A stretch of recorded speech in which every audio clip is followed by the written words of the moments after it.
ጠንቋይ ቤት ወሰዱኝ። በሌሊት ተሸክሞኝ ምንም እኔ እጅግሬ አይሰራም አቅም የለኝም።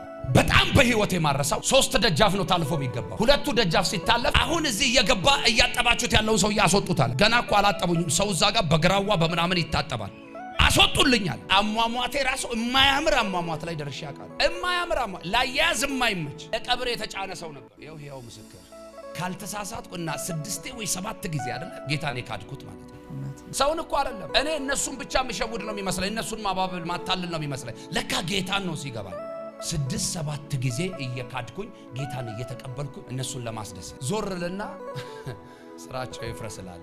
ከአመድ ከትቢያ ነው የተነሳው። የሞተ ሰው ነው እግዚአብሔር በህይወት ያኖረው።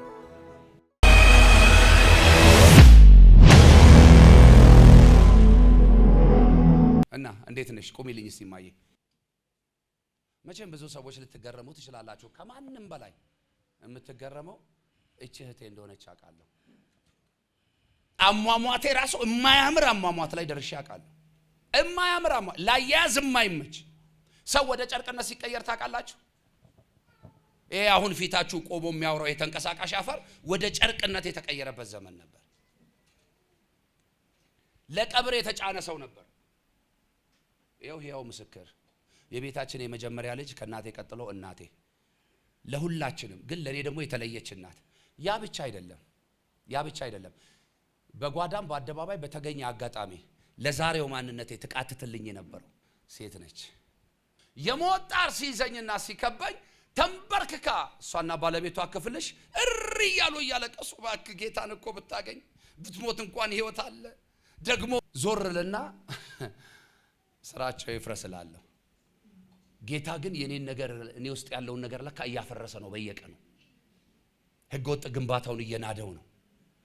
ከዛስ ተመልሼ እኔ እዛው ነኝ። ደግሞ አሁንም ይለምኑኛል። ካልተሳሳትኩና 6 ወይ 7 ጊዜ አይደለ ጌታን የካድኩት ማለት ነው።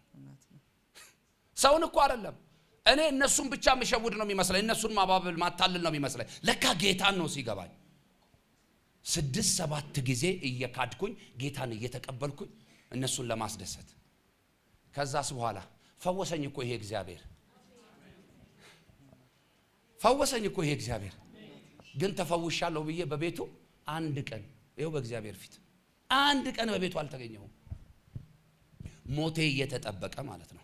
እንደገና ደግሞ ጌታን ያውቃሉ የሚባሉ ሰዎች ጆሮ ግንዴ ላይ ቆመው በቃ ያው የዘመኑ በሽታ ነው። 90ዎቹ ላይ ታስታውሳላችሁ፣ 80ዎቹ መጨረሻ በቃ የዘመኑ በሽታ ነው። ምንድነው በቃ ይሙት፣ ያው ዘሎ ዱርይነት፣ ዘፋኝነት፣ ዲጄነት፣ ሱሰኝነት ይሄ ነው በቃ ምናምን የሚሉ የሚሳለቁ ሰዎች ነበሩ።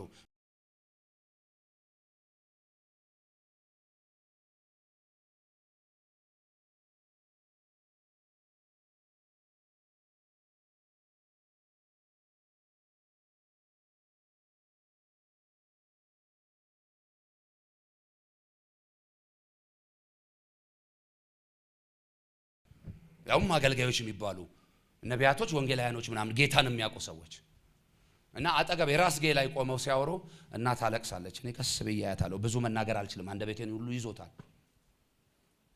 መጨረሻ ላይ ያልኳት በቃ ምንም አልፈልግም፣ አሁን ወደ አንቺ ቤት ወሰጂኝ ያልኳት እንደዛው እንደሆንኩ ማለት ነው። እና ማየት የሌለባትን መግባት የሌለባትን ቦታ ያልገባችበት የለም። ከዛ ይገርማችኋል እኔ ደክም ያለው እሷ ምንም የምታውቀው ነገር የለም። አንድ በጣም የምትወደኝ አዝላ ያሳደገችኝ አክስት አለችኝ። በሌሊት አሁን ሞቷል አንድ አጎቴ ነፍሱን ይማረው፣ ለራሱ ላይድን ለራሱ ሊሞት እኔን ሊያድነኝ ጠንቋይ ቤት ወሰዱኝ። በሌሊት ተሸክሞኝ ምንም እኔ እጅግሬ አይሰራም አቅም የለኝም። ከሷ ሰርቀውኝ ማለት ነው፣ ደብቀውኝ። በጣም በህይወት የማረሳው 3 ደጃፍ ነው ታልፎ የሚገባው። 2ቱ ደጃፍ ሲታለፍ አሁን እዚህ እየገባ እያጠባችሁት ያለውን ሰው ያስወጡታል። ገና እኮ አላጠቡኝም። ሰው እዛ ጋር በግራዋ በምናምን ይታጠባል። በእውነት ነው የምነግራችሁ። አስወጡልኛል። ምንም አላውቅም እኔ።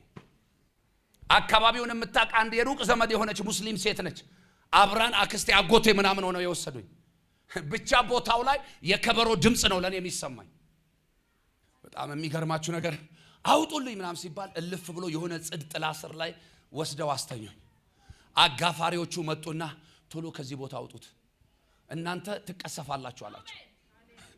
ይዘውኝ የሄዱትን ሰዎች ትቀሰፋላችሁ አላቸው። ከዛ ያቺ የሩቅ ዘመድ የተባለችው ሙስሊም አስከትላ ምናምን ይዛና ሄደች ሴትዮ።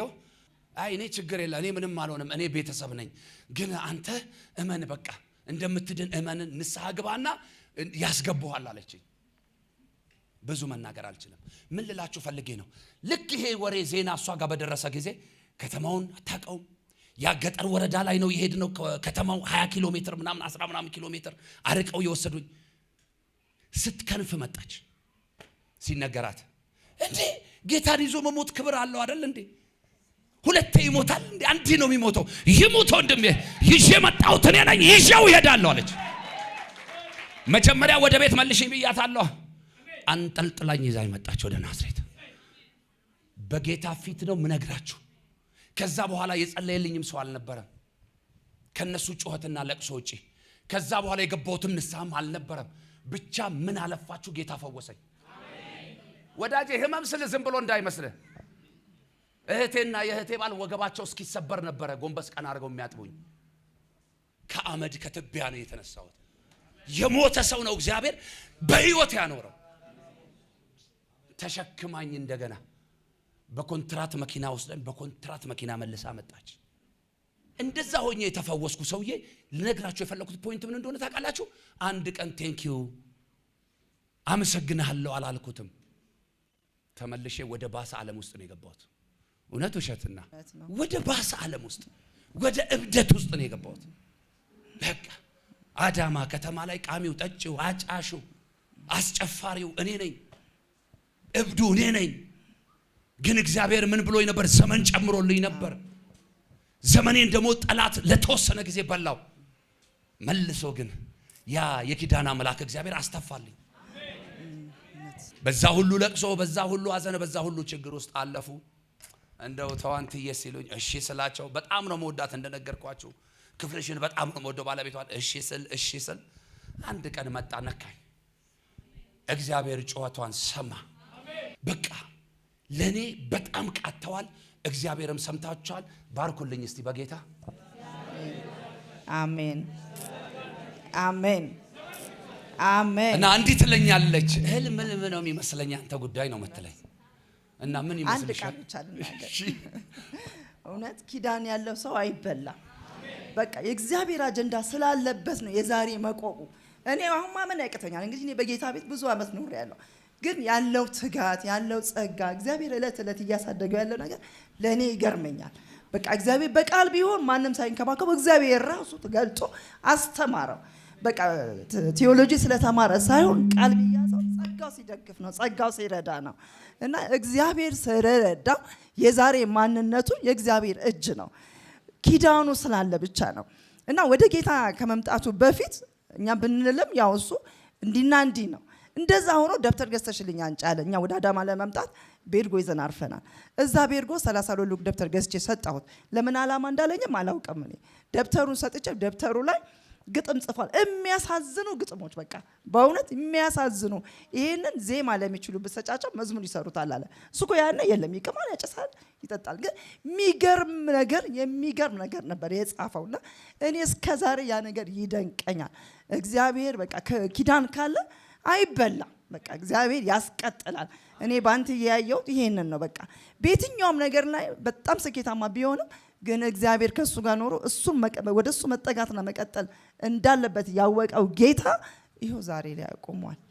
እና እግዚአብሔር ታማኝ አምላክ ነው። እና ጌታ ኢየሱስ ይባርክሽ። ቤትሽ፣ ህይወትሽ፣ ትዳርሽ፣ ልጆችሽ ይባረኩ። የፈራሽው ለዘላለም አያገኝሽ። የትኛውም የሚያስጨንቅሽ ከእግሮችሽ ጫማ በታች የወደቀ ይሁን። አሜን። ጌታ በኢየሱስ ስም ባርኬሻለሁ። ለበረከቶኝ ድንጋጤ ይዞ የመጣውን በኢየሱስ ስም አስደነገጥኩት። ሰፈርሽን፣ መንደርሽን አስለቀቅኩት። በኢየሱስ ስም አልፎ መሄድ ይሆንልሽ። ያኔ ለኔ የተጋሽልኝ፣ ያለቀሽልኝ፣ አብረሽኝ የተንከራተትሽው የከፈልሽውን ዋጋ የእስራኤል ቅዱስ እግዚአብሔር ሰው አይደለም አይረሳም። እኔ መክፈል ባልችል እሱ እንደሚከፍልሽ አምናለሁ።